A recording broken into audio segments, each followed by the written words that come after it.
নমস্কার বন্ধুরা, job Genex YouTube চ্যানেলে আপনাদের প্রত্যেককে স্বাগত। ডিএ নিয়ে অত্যন্ত গুরুত্বপূর্ণ একটি আপডেট উঠে এসেছে।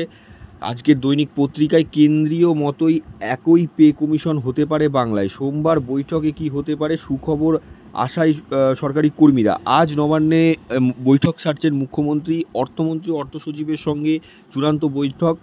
বিধানসভা ভোটের আগে রাজ্য সরকারি কর্মীদের খুশি করার তাগিদে এই সিদ্ধান্ত।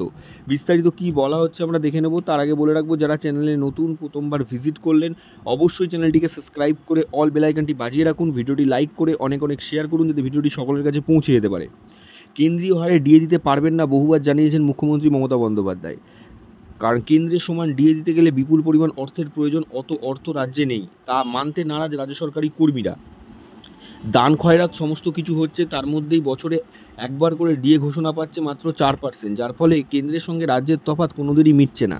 যেখানে কেন্দ্রে অষ্টম বেতন কমিশন চালু হতে চলেছে, সেখানে ষষ্ঠ বেতন কমিশনের আওতায় বেতন পাচ্ছেন রাজ্য সরকারি কর্মীরা। কিন্তু বিধানসভা ভোটের আগেই রাজ্য সরকারি কর্মীদের চমক দিতে চলেছেন মুখ্যমন্ত্রী। সেক্ষেত্রে দুটি দিক রয়েছে, এক সপ্তম বেতন কমিশন গঠন অথবা ডিএ বিপুল পরিমাণ ঘোষণা। অনেকে মনে করছেন নবান্ন সূত্রের খবর যে ডিএ ঘোষণা হওয়ার সম্ভাবনা বেশি, যেখানে ডিএ ঘোষণা করতে পারেন প্রায় 12 থেকে 16% মুখ্যমন্ত্রী। বিধানসভা ভোটের আগে রাজ্য সরকারি কর্মীদের সঙ্গ পেতেই এই সিদ্ধান্ত।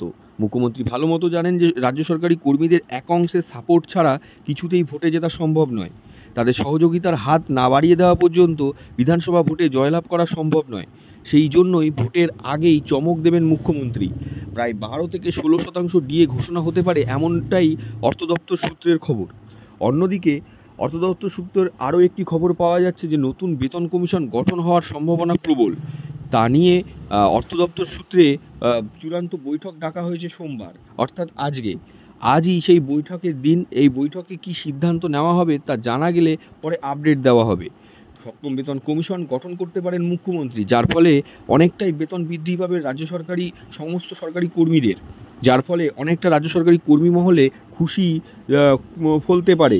এখন দেখার মুখ্যমন্ত্রী বছর শেষে কি ঘোষণা করেন, সপ্তম বেতন কমিশন নাকি ডিএ।